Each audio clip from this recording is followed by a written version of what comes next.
V Sivadasan MP ഇന്ന് കേരള ആരോഗ്യമന്ത്രി കേന്ദ്ര ആരോഗ്യമന്ത്രിയെ കാണാൻ ഡൽഹിക്ക് പോയി. ഇന്നലെയും മിനിയാന്നും 2 കത്തുകൾ അപ്പോയിൻമെന്റ് തേടി കൊടുത്തിരുന്നു. പക്ഷെ അപ്പോയിൻമെന്റ് കിട്ടിയിട്ടില്ല. അപ്പോയിൻമെന്റ് കിട്ടാതെയാണ് കേന്ദ്ര ആരോഗ്യമന്ത്രിയെ കാണാൻ ഇവിടുന്ന് കേരള ആരോഗ്യമന്ത്രി പോയത്. അപ്പോൾ അവിടെ ചെന്ന് ചർച്ച നടത്തി തീരുമാനിക്കുന്നു എന്നൊക്കെയാണ് പുറത്തേക്ക് പറഞ്ഞതും. അവിടെ ചെന്നിപ്പോൾ കേരളത്തിന് മാത്രമായി എന്ത് കാര്യം തീരുമാനിക്കാനാണ് എന്ന് മാത്രമല്ല, പാർലമെന്റിൽ തന്നെ JP നദ്ദ വ്യക്തമാക്കിയ ഒരു കാര്യം, ഓണറേറിയം വർദ്ധിപ്പിക്കുന്നത്, ഇൻസെന്റീവ് വർദ്ധിപ്പിക്കുന്നത് പരിഗണനയിലുണ്ട്, ഇതുമായി ബന്ധപ്പെട്ട നടപടിക്രമങ്ങൾ നടക്കും എന്നുള്ളതാണ്. അപ്പോൾ ഇപ്പോൾ പോയി ഒരു ചർച്ച നടത്തി എന്തെങ്കിലും സവിശേഷമായി വർദ്ധിപ്പിക്കുക എന്നുള്ളത് നടക്കുന്ന കാര്യമല്ലല്ലോ. അപ്പോൾ പിന്നെ എന്തിനാണ് ഈ ആശാ സമരക്കാരെ ഇങ്ങനെ പറ്റിക്കുന്നത്? അയ്യോ അഭിലാഷേ, അങ്ങനെയൊന്നും ചോദിക്കരുത്. കാരണം എന്താണെന്ന് പറഞ്ഞാൽ സാധ്യമായ എല്ലാ വഴികളിലും എല്ലാ പ്രയാസം അനുഭവിക്കുന്ന ജനവിഭാഗങ്ങളെയും സഹായിക്കുക എന്നുള്ളത് നമ്മുടെ ആകെ കടമയാണ്. പാർലമെൻറ്റിൽ ഞാൻ ഈ വിഷയം ഉന്നയിച്ച് സംസാരിച്ചിരുന്നു. എൻ്റെ ഹെൽത്തുമായി ബന്ധപ്പെട്ട ഹെൽത്ത് ആൻഡ് ഫാമിലി അഫയേഴ്സിൻ്റെ വിഷയത്തിനകത്ത് ചർച്ചയിൽ പങ്കെടുത്തുകൊണ്ട് ആശാ വർക്കേഴ്സിൻ്റെയും അംഗനവാടി വർക്കേഴ്സിൻ്റെയും അതുപോലെ രാജ്യത്തെ വിവിധ മേഖല NHMൻ്റെ ഭാഗമായി പ്രവർത്തിക്കുന്ന ആളുകൾ, അതുപോലെ നമ്മുടെ സമൂഹത്തിലെ സാധാരണക്കാരായിട്ടുള്ള ആളുകളുടെ ഒക്കെ വിഷയങ്ങൾ പരാമർശിച്ചുകൊണ്ടാണ് ഞങ്ങൾ സംസാരിച്ചത്. അതിനൊപ്പം മന്ത്രി അവർ അപ്പോയിൻമെൻറ്റിന് വേണ്ടി ശ്രമിച്ചതും കാര്യങ്ങൾ അവതരിപ്പിക്കുന്നതിന് വേണ്ടി ശ്രമിക്കുകയൊക്കെ ചെയ്തിട്ടുണ്ടെങ്കിൽ അതൊരു നല്ല കാര്യം എന്ന നിലയിൽ കാണുക. ഇപ്പം ഞങ്ങൾ പ്രസംഗിച്ചതുകൊണ്ട് BJP സർക്കാരാകെ മാറുമെന്നുള്ള പ്രതീക്ഷയിലല്ലല്ലോ. അല്ലെങ്കിൽ മന്ത്രിയെ കണ്ടു, പ്രധാനമന്ത്രിയെ കണ്ടു എന്നുള്ളതുകൊണ്ട് ഇവരാകെ കാര്യങ്ങളാകെ തിരുത്തി നല്ല മനുഷ്യരായി നമ്മുടെ മുമ്പിലേക്ക് വരുമെന്നുള്ള പ്രതീക്ഷ ഉണ്ടല്ല. പക്ഷേ ആ കാര്യം പാർലമെന്റിൽ ഉന്നയിക്കുന്നതും ചർച്ച നടത്തുന്നതും ഒക്കെ ശരി തന്നെ, സ്വാഗതാർഹം. പക്ഷെ ഇവിടെ എന്തെങ്കിലും ചെയ്തിട്ട് വേണ്ടേ? ഇപ്പൊ കേരള സർക്കാരാണ് 7000 രൂപ ഓണറേറിയം കൊടുക്കുന്നത്. ഞങ്ങളാണ് 7000 ഓണറേറിയം വർദ്ധിപ്പിച്ചതെന്ന് നിങ്ങൾ മേനി പറയുകയും ചെയ്യുന്നു. ആ ഓണറേറിയം വർദ്ധിപ്പിച്ചു കൊടുത്തതിന് ശേഷം ഇൻസെന്റീവ് വർദ്ധിപ്പിക്കാൻ ഞാൻ ഡൽഹിക്ക് പോകുന്നു എന്ന് പറഞ്ഞാൽ അത് മനസ്സിലാക്കാം. ഇവിടെ ഒരു കാര്യവും ചെയ്യാതെയാണ് ഈ അവിടെ പോയുള്ള ചർച്ചയും അവിടെയുള്ള ഡിമാൻഡും ഒക്കെ എന്നുള്ളതാണ് ഞാൻ സൂചിപ്പിച്ചത്. അഭിലാഷ് എന്നോട് ചോദിക്കുന്ന ഈ ചോദ്യം നെഞ്ചിൽ തട്ടി ചോദിക്കുന്നതല്ല എന്നാണ് ഞാൻ വിശ്വസിക്കുന്നത്. കാരണം കേരളത്തിൽ ജീവിക്കുന്ന, കേരളത്തിൻ്റെ രാഷ്ട്രീയത്തെ നിരീക്ഷിക്കുന്ന ഒരാൾക്കും ഇന്നത്തെ കേരളത്തിലെ ഗവൺമെൻറ്റിനെ ആശാ വർക്കർമാരുടെ അല്ലെങ്കിൽ ആരോഗ്യ മേഖലയിൽ എടുത്തുകൊണ്ടിരിക്കുന്ന സമീപനത്തിൻ്റെ പേരിൽ വിമർശിക്കാൻ സാധിക്കില്ല. കാരണം എന്തുകൊണ്ടെന്ന് വെച്ചാൽ ഇന്ന് ഇന്ത്യയിൽ ഹെൽത്ത് സെക്ടറിൽ ഏറ്റവും കൂടുതൽ തുക ഇൻവെസ്റ്റ് ചെയ്യുന്ന സംസ്ഥാനത്തിൻ്റെ പേരേതെന്ന് ചോദിച്ചാൽ അത് കേരളമെന്നാണ്. ഹെൽത്ത് സെക്ടറിൽ കേരളത്തിന് നൽകേണ്ടുന്ന വിഹിതം നിരന്തരം വെട്ടിക്കുറച്ചുകൊണ്ടിരിക്കുന്ന അധികാരികളാണ് രാജ്യത്ത് ഇപ്പോൾ ഭരണത്തിന് നേതൃത്വം നൽകുന്നത്. ഞാൻ വെട്ടിക്കുറച്ചതിൻ്റെ കണക്കിലേക്ക് പോകുന്നില്ല. 637 കോടി രൂപ നമുക്ക് തരേണ്ടുന്ന പണം നൽകാതിരുന്നു സർക്കാർ. എന്നിട്ടോ തരാതിരുന്നു എന്നുള്ളത് മാത്രമല്ല, നമുക്ക് നൽകേണ്ടുന്ന പല നിലയിൽ പല മേഖലകളിൽ, ഹെൽത്തിൻ്റെ മാത്രമല്ല പല മേഖലകളിൽ നമുക്ക് നൽകേണ്ടുന്ന പണം നിരന്തരം തരാതിരിക്കുന്നു. പറയുന്ന കാരണം ഇവർ നമ്മളോട് പറയുന്നത് കേരളത്തിലെ ആശാ വർക്കർമാർ അവർക്ക് ലഭിച്ചുകൊണ്ടിരിക്കുന്ന ഓണറേറിയം വർദ്ധിപ്പിക്കണം എന്ന ആവശ്യമാണ് മുന്നോട്ട് വെക്കുന്നത്. സംസ്ഥാന സർക്കാരുകൾ, നമ്മുടെ തൊട്ടയൽ സംസ്ഥാനമായ കർണാടക ഇതേപോലൊരു സമരത്തെ നേരിട്ട് ആ കർണാടക അവരുടെ ഓണറേറിയം 10,000 സ്റ്റേറ്റ് കൊടുക്കുന്ന ഓണറേറിയം 10,000 വർദ്ധിപ്പിക്കാൻ തീരുമാനിച്ചതാണ്. അതിനടുത്ത സംസ്ഥാനമായ ആന്ധ്ര ഈ സമീപകാലത്താണ് 10,000 രൂപയായി വർദ്ധിപ്പിക്കുന്ന കാര്യം പ്രഖ്യാപിച്ചിട്ടുള്ളത്. ഇപ്പോൾ ശരി, 2023 NHM വിഹിതത്തിൽ 639 കോടി തരാറുണ്ട്. അതിനുശേഷമുള്ള സാമ്പത്തിക വർഷം കിട്ടിയല്ലോ. ഇവിടെ ഇപ്പോൾ NHM വിഹിതം കിട്ടുമോ കിട്ടാതിരിക്കുമോ എന്നുള്ളതിനപ്പുറത്ത് ഇവിടുത്തെ ആശാ വർക്കർമാർ വളരെ സ്പെസിഫിക് ആയി പറയുന്നത് നമ്മുടെ അടുത്ത സംസ്ഥാനങ്ങളോ ഇതര സംസ്ഥാനങ്ങളോ കൊടുക്കുന്ന ആനുകൂല്യങ്ങളെങ്കിലും ഞങ്ങൾക്ക് തരണം എന്നുള്ളതാണ്. അത് ഒരു തരത്തിലും സാധ്യമാക്കി കൊടുക്കാതെ കേരളമാണല്ലോ എല്ലാ കാര്യവും ഗംഭീരമായി ചെയ്യുന്നത് എന്ന് പറഞ്ഞിട്ട് കാര്യമില്ല. ഇനി ഞാൻ പറഞ്ഞോട്ടെ അഭിലാഷേ? പറഞ്ഞോളൂ. ഇന്ത്യയിൽ ആശാ വർക്കർമാർക്ക് ഏറ്റവും കൂടുതൽ ആനുകൂല്യങ്ങൾ നൽകുന്ന സംസ്ഥാനങ്ങളിൽ ഒന്നിൻ്റെ പേര് കേരളം എന്നാണ്. ആന്ധ്രാപ്രദേശിൽ അങ്ങ് പറഞ്ഞു 10,000 രൂപ എന്ന് പറയേണ്ടായി. ആ 10,000 രൂപയിൽ അധികരിച്ചൊരു രൂപ അവർ കൊടുക്കില്ല. അതാണ് മനസ്സിലാക്കേണ്ടത്.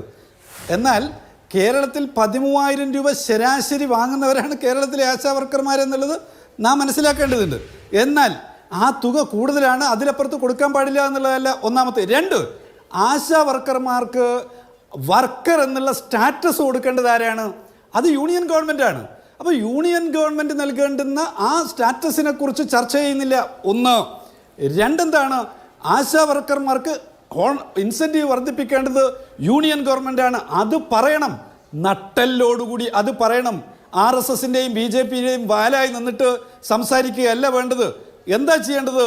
സമരത്തിൽ പങ്കെടുക്കുന്നവരായാലും സമരത്തിൽ പങ്കെടുക്കാത്തവരായാലും ഞങ്ങൾ പറയുന്നത് കേരളത്തിലെ കോൺഗ്രസും BJPയും ചേർന്ന് ആശാ വർക്കർമാരായിട്ടുള്ള ഈ നാട്ടിലെ സാധാരണക്കാരായിട്ടുള്ള ആളുകളെ വഞ്ചിക്കുകയാണ് അവർ ചെയ്യേണ്ടത്. യൂണിയൻ ഗവൺമെന്റിനോട് പറയണം വകയിരുത്തൽ വർദ്ധിപ്പിക്കാൻ. എന്തേ ആശാ വർക്കർമാരെ തൊഴിലാളികളായിട്ട് അംഗീകരിക്കുന്നില്ല? എന്തേ ആശാ വർക്കർമാരുടെ ഇൻസെന്റീവ് വർദ്ധിപ്പിക്കുന്നതിനെ കുറിച്ച് ഒരു പ്രസ്താവന നടത്തുന്നില്ല?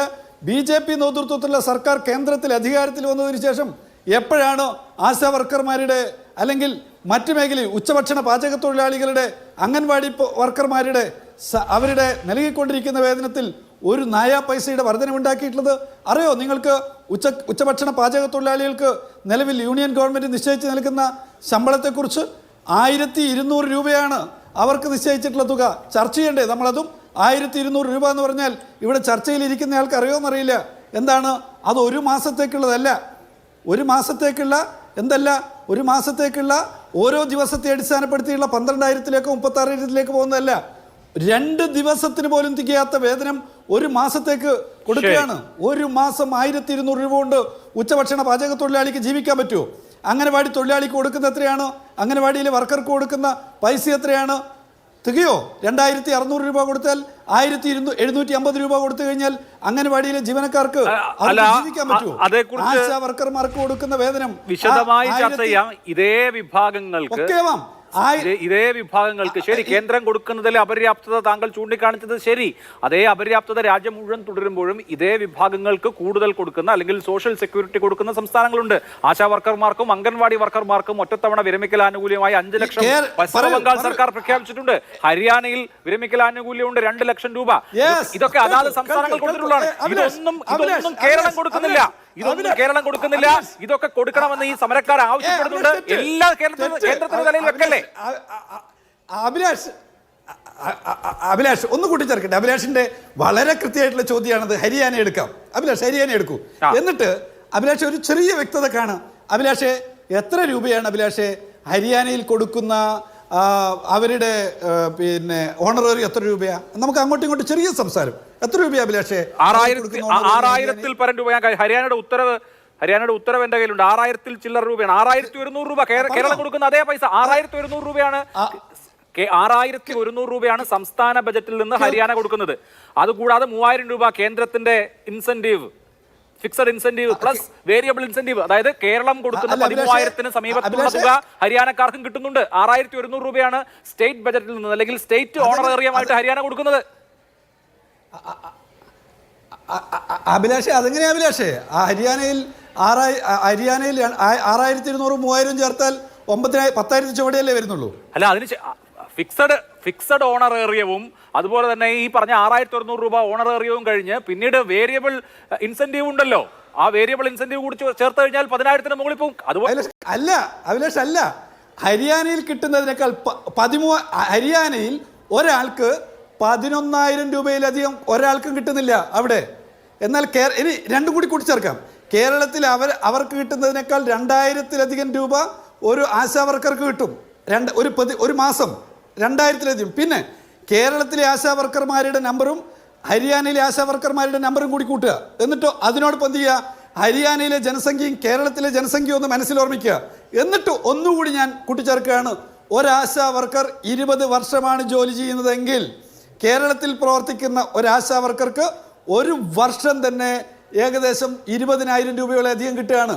എന്ന് പറഞ്ഞാൽ 10 വർഷം കൊണ്ട് അത് ഈ ഒരു വർഷം കിട്ടുന്ന 20,000 10 വർഷത്തേക്ക് കൂട്ടിക്കഴിഞ്ഞാൽ ചുരുങ്ങിയത് 2 ലക്ഷം ആയി കഴിഞ്ഞു. അല്ല, ഞാനിവിടെ ഹരിയാന ഉദാഹരിക്കാനുള്ള കാരണം ആവുന്നതിന് മുമ്പ് തന്നെ ഹരിയാന ഇവിടെ ഉദാഹരിക്കാനുള്ള കാരണം എന്ന് പറയുന്നത് 60 വയസ്സ് തികയുന്ന ആശാ വർക്കർമാർ പിരിഞ്ഞു പോകുമ്പോൾ അവർക്ക് 2 ലക്ഷം രൂപ വിരമിക്കൽ ആനുകൂല്യം നൽകുന്നു എന്ന് ചൂണ്ടിക്കാണിക്കാൻ അത് സംബന്ധിച്ച ഉത്തരവിന്റെ കയ്യിലുണ്ട്. 6100 രൂപ അവർ ഓണറേറിയം കൊടുക്കുന്നു, പ്ലസ് 3000 ഫിക്സഡ് ഇൻസെന്റീവ്, അതുകൂടാതെ വേരിയബിൾ ഇൻസെന്റീവ്, പ്ലസ് 2 ലക്ഷം രൂപയുടെ വിരമിക്കൽ ആനുകൂല്യം. ഈ പറഞ്ഞ 2 ലക്ഷം രൂപയുടെയോ 1000 രൂപയുടെ പോലും വിരമിക്കൽ ആനുകൂല്യം നമ്മുടെ നാട്ടിലില്ല. അഭിലാഷ് കേൾക്കൂ. അഭിലാഷേ, ഞാൻ പറഞ്ഞത് ഞാൻ കേൾക്കുന്നുണ്ട്. മുമ്പ് തന്നെ ഹരിയാനയേക്കാൾ 4 ലക്ഷം രൂപ കൂടുതലായി കൊടുക്കുന്ന സംസ്ഥാനത്തിന്റെ പേരാണ് കേരളം. ഇനി വിരമിക്കുന്ന സമയത്തും ആനുകൂല്യങ്ങൾ കൊടുക്കാൻ പറ്റുമോ, സാധിക്കുമോ? ചർച്ച ചെയ്യേണ്ടതാണ്. ചർച്ച ചെയ്യാം, അതിലൊന്നും പ്രശ്നമില്ലല്ലോ ചർച്ച ചെയ്യുന്നത്. പക്ഷേ നടപടിയെടുത്ത നടപ്പാക്കിയിട്ടുള്ള സർക്കാരുകൾ നമ്മുടെ മുമ്പിലുണ്ട്. നമ്മളിവിടെ ചർച്ച ചെയ്യാണല്ലോ, ഇത് നടപ്പാക്കിയിട്ടുള്ള സർക്കാരുകൾ നമ്മുടെ മുമ്പിലുണ്ട്. അവരെ കൂടുതൽ അഭിലാഷേ, ഞാൻ പറയുന്നത് എന്താണ്? ഞാൻ പറയുന്നത് വിരമിക്കുന്നതിന് ശേഷം കൊടുക്കുന്നതിനേക്കാൾ ആനുകൂല്യം അവർ സർവീസിലിരിക്കെ തന്നെ കൊടുക്കുന്ന സംസ്ഥാനത്തിന്റെ പേരാണ് കേരളം, ഹരിയാനയേക്കാൾ എന്നാ ഞാൻ പറഞ്ഞത്. അപ്പൊ അങ്ങനെ കൊടുക്കുന്ന ഒരു സംസ്ഥാനത്തെ, കേരളത്തെ അപകീർത്തിപ്പെടുത്തുന്നതിന് വേണ്ടിയുള്ളതാവരുത് നിങ്ങളുടെ സമരം, അപകീർത്തിപ്പെടുത്തുന്നതിന് വേണ്ടിയാവരുത് നിങ്ങളുടെ ഇടപെടൽ. എന്താണ് ഈ കാര്യങ്ങൾ തുറന്നു പറയണം. ഹരിയാനയേക്കാൾ എല്ലാ ക്ഷേമ പദ്ധതികളും നടപ്പിലാക്കുന്ന സംസ്ഥാനം, ഈ നാട്ടിലെ ആശാ വർക്കർ ഉൾപ്പെടെ എന്ന് പറഞ്ഞാൽ ആരും ആവട്ടെ 60 വയസ്സ് കഴിഞ്ഞാൽ ഏകദേശം എല്ലാ അർത്ഥത്തിലും എല്ലാവർക്കും പെൻഷൻ കൊടുക്കുന്ന ഒരു സംസ്ഥാനത്തിന്റെ പേരാണ് കേരളം. നമുക്ക് അത്തരം കാര്യങ്ങളൊക്കെ ചർച്ച ചെയ്യാം. കേരളത്തിലെ സോഷ്യൽ സെക്യൂരിറ്റി മെഷേഴ്സും മറ്റിടങ്ങളിലെ സോഷ്യൽ സെക്യൂരിറ്റി മെഷേഴ്സും താരതമ്യം ചെയ്യണമെങ്കിൽ താരതമ്യം ചെയ്യാം, അത് വേറൊരു വിഷയം. ജിൻഡോ ജോണിനെ കുറിച്ചോ ചോദിച്ചോ? അടുത്ത റൗണ്ടിൽ നോക്കാം. അതിനു മുമ്പ് ശ്രീ പ്രധാന ശരി ആവട്ടെ, വരാം.